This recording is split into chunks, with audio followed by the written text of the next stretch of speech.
Alam mo ba na may isang underwater structure sa Japan na tinatawag na The Japan Lost Atlantis? Isa itong napakalaking monumento sa ilalim ng dagat na hanggang ngayon pinagdedebatehan ng mga eksperto kung gawa nga ba ito ng tao o isang natural formation. Noong 1980s, may mga divers na nag-explore sa southern Japan, malapit sa Okinawa. Normal dive lang daw dapat yon. Hanggang sa bigla nilang nadiskubre ang kakaibang rock formation sa ilalim ng dagat.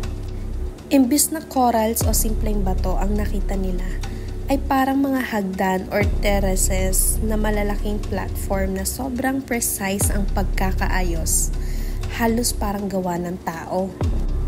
Imaginein mo, nasa ilalim ka ng dagat tapos may kita mo yung stone steps na parang nag-iimbita pababa sa dilim. May ibang nagkiklaim pa nga na parang meron pa itong throne at carvings sa bato. Ang creepy, di ba? Pero hanggang ngayon, hati pa rin ng experts. Yung iba, sabi natural lang daw or natural formation lang siya na hinubog ng currents at erosions.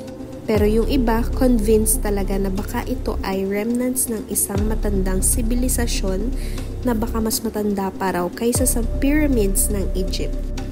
At ano ang totoo? Hanggang ngayon, wala pa rin makakapagsabi kung sino o alin ang tama.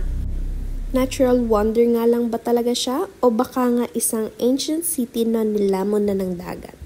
Drop nyo sa comment section kung ano yung susunod na misteryo nating pag-uusapan. Like and follow for more!